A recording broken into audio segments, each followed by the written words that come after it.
ہاں ایک پہلو ایسا ہے جس کے حوالے سے حضور کی عظمت ہماری سمجھ میں آئے گی. حضور ایک انسان کی حیثیت سے کیا تھے، ایک باپ کی حیثیت سے آپ کا کیا طرز عمل تھا.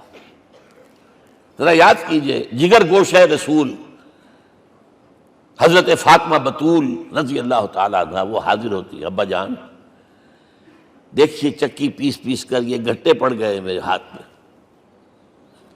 یہ کنویں سے پانی لاتی ہوں، مشکیزیں کہ یہاں پر بندیاں پڑ گئی. حضور اب تو عام لوگوں پر بھی آسانیاں ہیں، لوگوں کے ہاں غلام آ گئے ہیں، کنیزیں آ گئی ہیں، مال و دولت آ گئی ہے، مجھے بھی کوئی غلام کنیز عطا ہو جائے.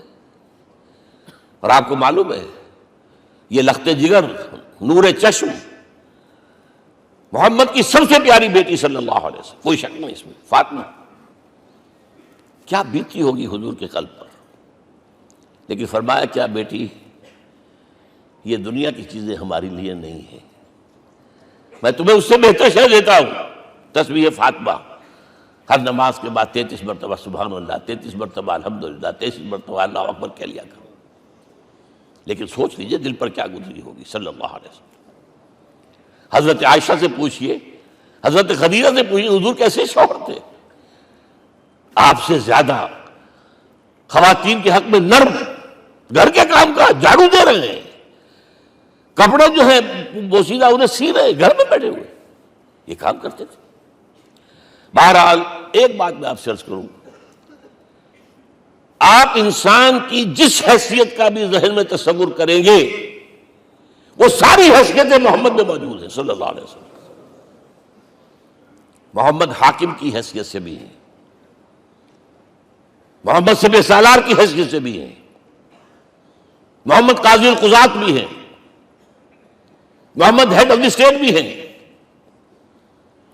محمد بیویوں والے بھی ہیں، اولاد والے بھی ہیں، محمد 5 وقتہ امام بھی ہیں، جمعے کے خطیب بھی ہیں، مدرس قرآن بھی ہیں، مربی بھی ہیں، مزکی بھی ہیں، اور ہر میدان میں بلند ترین مقام.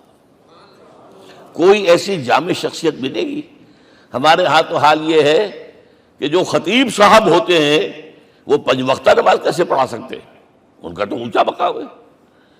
5 وقتہ نماز کے لیے تو علیحدہ چاہیے امام آپ کو، اور وہاں بھی ایک امام سینئر ہوگا وہ عشاء مغرب اور فجر پڑھائے گا، ایک جونیئر ہوگا بیچارہ وہ جو خاموش نماز ہے وہ پڑھائے گا.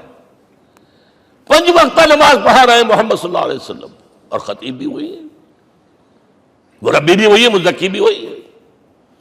ہمارے ہاں جو لوگ تزکیہ نفس کے میدان میں ہیں وہ پھر جماعت کبھی نہیں کراتے، کبھی نہیں دیکھا ہوگا آپ نے کسی صاحب کو کراتے ہوئے. یہ جامعیت جو ہے، جامعیت کبریٰ. میں صرف ایک بات کہا کرتا ہوں، ایک اعتبار سے حضور کا اسوہ نامکمل ہے. آپ مجھے سوء ادب کا مرتکب نہ قرار دے دیں، اسوہ کیا ہے؟ عورت کے لیے اس کی اپنی نسوانی زندگی کے لیے اسوہ آپ میں نہیں ہے. آخر نصف انسانیت ہے، اسے بھی اسوہ چاہیے.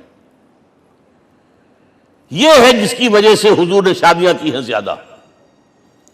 خواتین کے لیے اسوہ حضور کے ازواج مطہرات ہیں، اور ان میں سب سے بڑھ کر جو بالکل یوں سمجھیے کہ آغاز کے اندر نوجوانی میں آ گئی ہیں حضور کی خدمت میں، نہایت ذہین و فطین. انہوں نے پھر عورت کی زندگی کے لیے حضور کا جو طرز عمل تھا وہ انہوں نے بیان کیا نا. اس لیے سورہ احزاب کے اندر اس کا تذکرہ ہے، جہاں یہ آتا ہے لقد کان لکم فی رسول اللہ اسوۃ حسنہ، وہیں پر یا نساء النبی لستن کاحد من النساء، اے نبی کی بیویوں تم عام عورتوں کے مانند نہیں ہو، تمہیں تو اسوہ بننا ہے امت کے لیے. اب اس سے اگلا قدم میں بڑھا رہا ہوں آگے، اور اس کے ساتھ جڑ جائے گی تیسری بات. تیسری بات کیا ہے؟ وَنَصَرُوهُ، اس کی مدد کریں صلی اللہ علیہ وسلم. پہلی بات تو یہ نوٹ کیجئے، حضور انتہائی غیور انسان تھے، انتہائی غیور. یہ کہا جاتا ہے کہ اگر حضور گھوڑے اس میں سوار ہوتے تھے اونٹ پر اور آپ کا کوڑا نیچے گر گیا تو آپ یہ کسی سے نہیں کہتے تھے کہ ذرا یہ میرا کوڑا مجھے پکڑا دینا، یہ بھی گوارا نہیں تھا. آپ اونٹ بٹھا کر نیچے اتر کر اپنا کوڑا خود اٹھاتے تھے. کسی سے اپنے ذاتی کام کے لیے کوئی مدد مانگنا امکان ہی نہیں. بلکہ ایک واقعہ تو وہ ہے جب بھی میں تذکرہ کرتا ہوں میری آنکھوں میں آنسو آ جاتے ہیں. یہ ہجرت کے وقت کا واقعہ ہے. آپ کو معلوم ہے حضور نے تمام مسلمانوں کو مکے سے جانے کی اجازت دے دی، چلے جاؤ مدینے، چلے جاؤ مدینے. آپ خود تھے موجود، اس لیے کہ رسول اپنے مقام کو نہیں چھوڑ سکتا وداؤٹ ایکسپریس پرمیشن فرام اللہ سبحانہ و تعالی. اب حضرت ابوبکر پوچھ رہے ہیں حضور اجازت آ گئی؟ نہیں آئی. آ گئی؟ نہیں آئی. دن گزر رہے ہیں. حضرت عائشہ کی روایت ہے کہ ایک روز ہم نے دیکھا دوپہر کے وقت آ رہے ہیں حضور، کپڑے سے اپنا سر جو ہے ڈھانپا ہوا ہے. عرب میں دوپہر کے وقت وزٹ کرنا جو ہے یہ ان کے خلاف دستور ہے، ان کی تہذیب کے خلاف ہے. یہ قیلولے کا وقت ہوتا. تو حیران ہوئے. آتے ہی فرمایا ابوبکر ہجرت کی اجازت ہو گئی. اب انتہائی خوشی سے اور بڑی امید میں کہ بڑی شاباش ملے گی، حضرت ابوبکر فرماتے ہیں، عرض کرتے ہیں حضور میں نے 2 اونٹنیاں تیار کر رکھی ہیں، خوب کھلا پلا کے انہیں فرما کیا ہوا ہے، یہ ہجرت میں ہمارے کام آئے گی. حضور تھوڑا سا توقع فرماتے ہیں، پھر کہتے ہیں اچھا ٹھیک ہے، ایک میں استعمال کروں گا لیکن میں اس کی قیمت ادا کروں گا. حضرت ابوبکر رو پڑے. حضور مجھ سے یہ مغایرت، سائے کے تناب کے ساتھ رہنے والا، اس سے یہ مغایرت، ذرا سے اشارے پر اپنی کم سن بیٹی پیش کر دی نکاح کے اندر، اس سے یہ مغایرت. رو پڑے. لیکن حضور کی اپنی غیرت تھی، میں قیمت دوں گا. اب بتائیے مدد کا کے لیے درکار تھی؟ مدد تھی ان کے مشن کے لیے. مشن 2 حصوں میں تھا. اس کو جانیے، آج کچھ علمی باتیں آ رہی ہیں. حضور کے مشن کے 2 حصے، ایک ابتدائی جو تمام انبیاء اور رسول کا تھا، ایک تکمیلی جو صرف محمد کا صلی اللہ علیہ وسلم. ابتدائی کیا ہے؟ اللہ کی طرف دعوت، تبلیغ. جو دعوت قبول کر لیں ان کے لیے بشارت، بشیر کہ تمہارے لیے آخرت میں جنت ہے، نعمتیں ہیں. رد کر دیں ان کے لیے نذیر، خبردار کرنے والے، جہنم کے لیے تیاری کر لو. داعی اللہ، اللہ کی طرف بلانے والے. سراجا منیرا، روشنی کے چراغ. یہ حیثیتیں مشترک ہے تمام انبیاء کرام.